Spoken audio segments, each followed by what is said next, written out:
Welcome to another episode of The Brand Called You, a podcast and podcast show that brings you leadership lessons, knowledge, experience, and wisdom from thousands of successful individuals from around the world. I'm your host, Ashutosh Garg, and I'm privileged to welcome a very, very senior and accomplished professional from Hyderabad, India, Mr. Ravikant Sabnavis. Ravi, welcome to the show. Thank you very much, Ashutosh. Pleasure to be here. Thank you. Ravi is the Chief Executive Officer of Arha Media and Broadcasting. He was earlier with Clove Dental and Star Prava and other companies, and he is also a startup mentor. So, Ravi, before we start talking about media and broadcasting, tell me a little bit about your own journey in brief. Certainly, thank you. I've been quite fortunate, Ashutosh, to have had a very diverse experience, starting with advertising, then FMCG foods, thereafter beer, aviation, motorsport, media and entertainment, and most recently in healthcare before I came back into media and entertainment. Wow. Interestingly, many of these have been in diverse business contexts as well. So Conagra Foods and Innovative Oral Care, which is part of Clove Dental, were startups, right? At Heinz, I was managing Glucon-D, which was a legacy brand.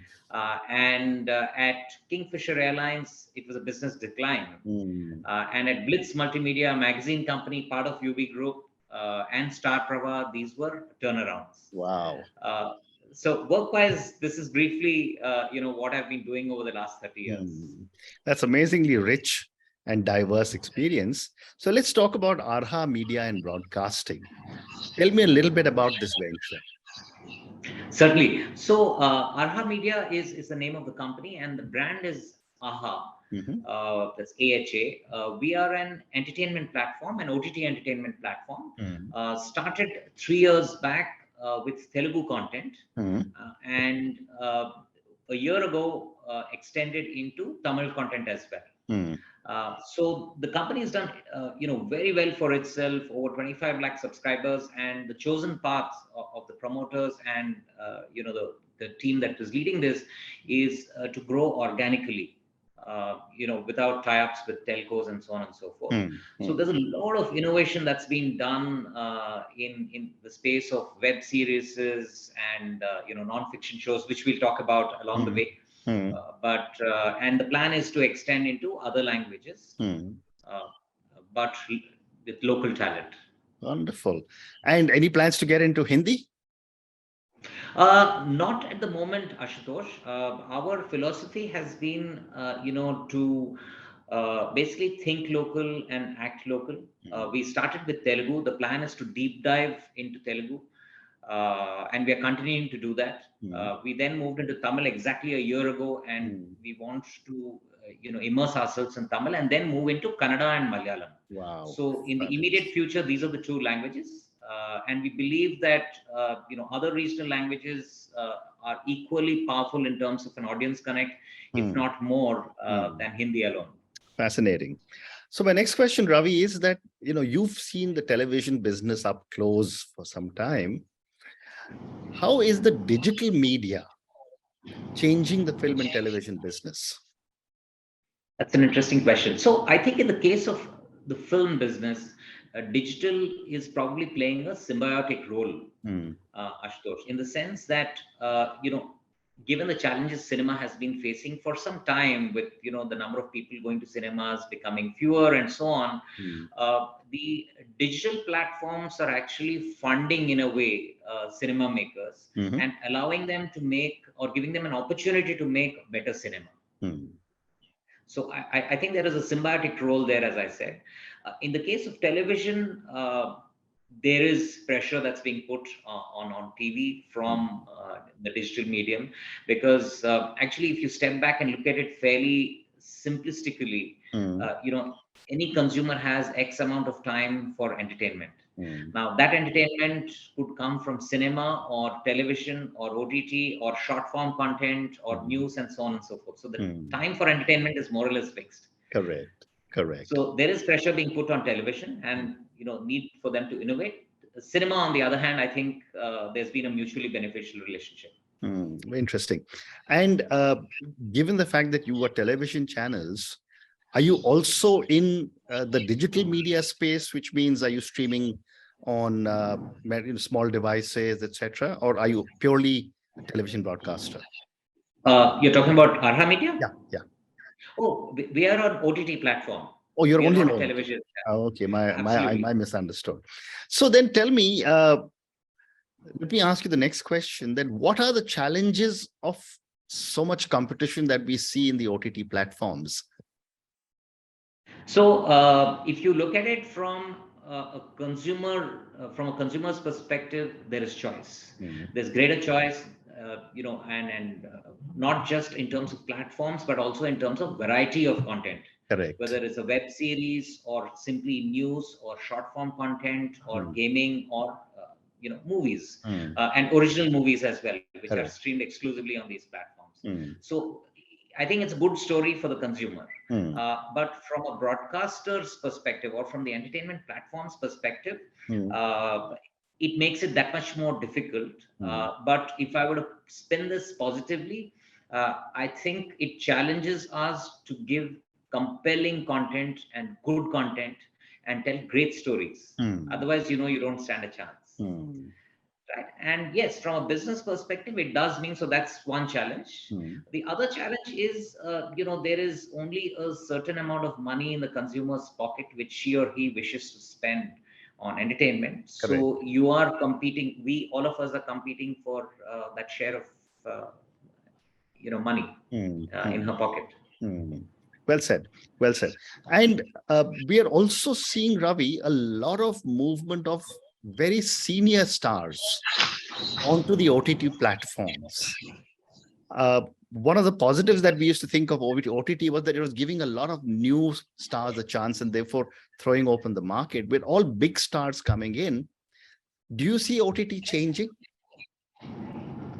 It's again a very interesting question. Actually, if you sort of rewind maybe 10 or 15 years back, we used to talk of television the same way, if you remember. Correct. Right. And there was, one argument saying, well-known movie actors and actresses will not come onto television because that's a come down for them. Right. But eventually what we found is there was a lot of well-known talent that was moving into television as long as there was good content and good stories that were being pitched to them. Correct. And I think over the last 4 or 5 years, these actors have seen the same kind of potential in OTT, perhaps 10x or 20x that potential which they saw in TV at that time. And then therefore you see that flow of big names. But again, I think if you look at it from a consumer perspective, right, makers are saying, we need to have a calling card, we need to have an invitation. Given the plethora of OTT platforms and other entertainment platforms, we need to give a compelling reason why, and a big name is one of those invitations to come and watch us because you have a big actor. Right. What does it do? Your other question, which was part of this was, what does it do for newer actors? I think they will coexist, Ashutosh. That's what's happened in television, right? Even if you look at movies, there are the big actors, but there are also smaller actors. A lot of smaller actors have made names for themselves as good performers. So I think they will coexist. Well said. And you're so right, because there are superstars on television also. And I'm sure OTT is also producing its own set of superstars now. But moving to the next question, OTT really got a big boost because of the pandemic. Do you see this trend continuing now that the pandemic seems to be over? So you're right. During the pandemic, I think two things happened. One is people spent a lot of time at home and had the time for watching shows and other entertainment. The second thing is they had more money, arguably, in their pocket because they couldn't go out to eat, they couldn't travel, and so on. So OTT platforms did see huge growth in terms of subscriptions and viewership. Right. There has been a slowdown thereafter. Simply because those two factors have changed. You can now go out, money is being spent elsewhere, and you have less time to watch entertainment, relatively speaking. Correct. during pandemic to post-pandemic. Hmm. So therefore, I think, gives us the motivation or gives us a challenge to be able to put out content and reach out to content that is compelling, and market ourselves in a way which would appeal to the consumer, and they would make those choices out there. Very interesting. There's another debate that seems to constantly go on, and that is about the regulation of OTT platforms. I'd love to get your perspective as the CEO of one of the major OTT platforms. And what are your thoughts on regulation? That's a good question. I think we see ourselves as a responsible entertainment platform. Correct. And I think it's important that not just for us, Arha, but for the entire set of digital entertainment platforms, there is a need to come together and self-regulate, much as we do. Because we are conscious of the fact that we are talking to consumers, we're putting out entertainment there for consumers across age groups, across different cultures, and we need to be responsible about that. But yet, there is adult content that may come in onto some OTT platform. Is there any way to regulate it so that people who should not be seeing it don't see it? So there are some inbuilt barriers already. So there are, at one level there is a subscription, right? At another level, within homes, you can block off certain content for kids at home, right? There are ways to create filters at home, and OTT platforms are providing that. The third is, as I just mentioned, a self-regulation, and I think every entertainment platform must see itself as being responsible for what it's putting out. There is a societal responsibility. Correct. And you need to self-regulate. Well said. My next question is to you on, because of the competition, Ravi, there's so much competition that you're always wanting to say that, how am I better than someone else? And I would imagine your answer is going to be good content. My question is, how do you define good content? So I think content, and this has been my learning even previously at Star Pravaha, right? The way the chosen path we've taken to differentiate and provide compelling content is to think local and act local, first and foremost. So when we said that we will stream content in Telugu and thereafter 2 years later in Tamil, what we've done is we've set up office in Hyderabad. All people who work here, all employees are Telugu speaking, including myself. Right. And similarly, when a year back we set up Tamil, launched Tamil, we set up office in Chennai with local teams there. So now what does this mean? When you are in that market, you're Telugu speaking or Tamil speaking, right? You are close to the consumer, you understand cultural nuances. So the content that you put out is authentic and it is relatable, right? So they could be small nuances, they could be larger nuances, they could be cultural sensibilities. But what the consumer is looking for is relatability and authenticity in that content. Besides great stories, of course, that's those are table stakes. Well said. So that's yes. So that's the first way that we've differentiated. The second is actually non-fiction shows have always been the preserve of television. Right. And what Arha has done is actually to take non-fiction and innovate. So we've got some great shows, over the past 12, 15 months. We've had talk shows. And in fact, the talk show that just concluded was one of the biggest talk shows across on OTT platforms. We currently have Indian Idol, the Telugu Indian Idol running on our platform. Okay. And this in a way has not been done before. The third way is, of course, and we've just started that process and you'll see it rolling out in the coming months, is recognize that, our ambition to be an entertainment platform for everyone in the family. And we understand that whilst somebody might like to watch movies or shows, there are some who might like gaming or short content or news, or even metaverse. And those are initiatives that we've already taken. Fabulous. Fabulous. Wonderful. So one more question, and then I want to move to startups. Over the last 50, 70 years, Indian films have really demonstrated their soft power globally for India. I mean, you go to Russia, people are talking Raj Kapoor. You go to parts of Egypt, people are talking of Shah Rukh Khan or Amitabh Bachchan, and so on and so forth. Do you see OTT content also becoming global, cutting across countries and languages? Oh, absolutely. In fact, if you look at it within India itself, before we talk about overseas, I'm sure Ashutosh, 10 years back, a Hindi-speaking person wouldn't have watched a Telugu movie or a Tamil movie. Yep. Right. But, in fact, a colleague of mine 5 years back, Hindi-speaking person living in Maharashtra, was a Dalkar Salman fan. And watched all his movies, and it was difficult for me to understand, how come somebody is a fan of a Malayalam actor. So that process started in India itself, and clearly, as you correctly said, movies and music, go across geographies. OTT has already started doing that, and perhaps I should have mentioned earlier that for Arha itself, we have a huge number of subscribers in the US from the Indian diaspora. Wow. Okay. And then these people are very emotional about, and close to watching Telugu content or Tamil content. And we at Arha recognize that there is an Indian diaspora, not just in the US, but the UK, the Middle East, Singapore, Malaysia, and so on and so forth. Correct.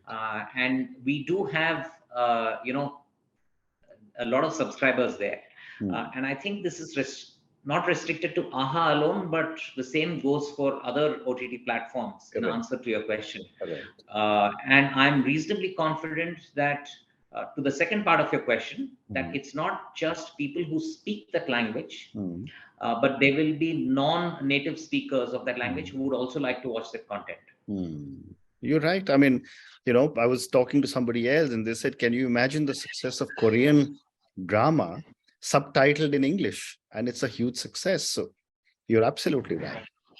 Absolutely. And, that's a good point you make, because if you look at it, and not just now with Korean drama, but Turkish drama has always been big. Yeah. Indian television has adapted Turkish drama, not now, but, 15, 20 years back. We have K-drama as well on our platform, dubbed in Telugu. Okay. Fabulous. Right. So, yes. Wonderful. So let's now talk about startups. You are a startup mentor.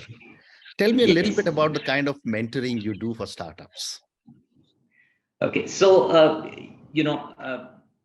I have, thanks for asking that question, because I've been very passionate about helping startups grow. So I am a charter member of Thai Mumbai chapter, for the last 2 odd years, and also part of the CII Startups and Entrepreneurship, panel for the Western region. And what I've been doing is, and also an angel investor. So what happens is these two platforms provide opportunities for startups to talk to people with experience. And I think I've been fortunate to meet people across. I've brought a lot of startups, be it in media and entertainment or foods. These are two sectors that I'm more excited about. Correct. Onto the Thai platform or the CI platform, chat with them, and thereafter engage with them in terms of helping them drive growth. Correct. And I found, to give more flavor to what you asked,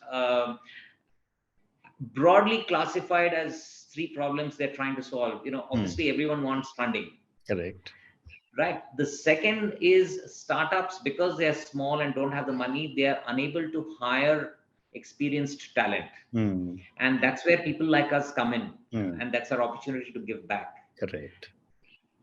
Right. The third is, so you can help them functionally, because they don't have the ability to hire, or you put them onto somebody else. And the third is mentoring. They need a sounding board. Correct. right? They themselves have young teams, inexperienced teams, so they need a sounding board. So these are three areas where I try and help. Fabulous. And one of the questions that I ask a lot of startup mentors, and I'm going to ask you this as well, based on your experience, what are some of the basic mistakes a lot of startup entrepreneurs make? I think one, uh, I can probably name two for sure. One of them is they're not clear about what is the problem that they're trying to solve. Correct. More often than not, to startups who have been struggling and have come to me with that kind of a problem, I've said, look, be clear about what's the problem you're trying to solve. The second is there a consumer need, whether it's B2B or B2C, doesn't matter. I said, is there a consumer need? Right. And the third mistake, and therefore my advice to startups is, look, don't fall in love with your ideas so much that you are blinded by it. Well said. Well said. What you're really saying is have the ability to pivot whenever there's a problem or a challenge. Absolutely. And before pivoting, you must recognize that there is a problem. Correct. Well said. Well said. The next question that I have is that it's often been asked that when should a startup raise money? And I'd love to get your thoughts, should a startup entrepreneur bootstrap as long as possible, or should they raise money whenever it's available? Good question. So, actually, I think part of the answer to your question lies in whose hearts you're trying to win. I have found one of the mistakes that entrepreneurs sometimes make is they are trying to solve for an investor rather than solving for the consumer. And my advice has been, look, you solve for the consumer, you will automatically solve for the investor. Correct. Right. So the only valuation, in my view, is a consumer valuation, which effectively means that they like your product and they're buying it and it's solving their need, right? And that will lead to an investor valuation. Right. So now to directly answer your question, Ashutosh, I think if you keep bootstrapping and you know you're onto a good idea, you've executed well up until now, continuing to bootstrap will constrain you. So a startup entrepreneur must be able to recognize that, I started with a good idea, I've executed well. I think I've completed a proof of concept. Okay, now I must scale up this idea. Right. And to be able to scale up, he or she would need, external funding. Right. That's my thing. Well now, where people probably get confused, and the reason why I talked about solving for the investor rather than for the consumer is a lot of people take the view, oh, but if I raise external funding, I will have to dilute a lot at this stage. And so their worry is how much stake they will have to let go. Okay. My perspective is don't worry about that. If you have a great idea, you've done well, then bring in funding and scale it up. Well done. And my last question to you, Ravi, and this is for the thousands of people who will listen to our conversation. Based on your own diverse experience, and you've done so many different things, and now you're leading an absolutely fascinating OTT company, what would you say are 3 lessons you would want our viewers and listeners to take away from your own journey and from our conversation? The first lesson is you live and die for the consumer. So obsess yourself with them. Okay. The second I mentioned a few minutes back, which is that if you're an entrepreneur, don't get blinded by your own idea. As I said, don't fall in love with it so much that you're totally blinded. Yeah. And the last is remember that you can't be creating success on your own. Get a good team. Yeah. Get a good partner and get a good team.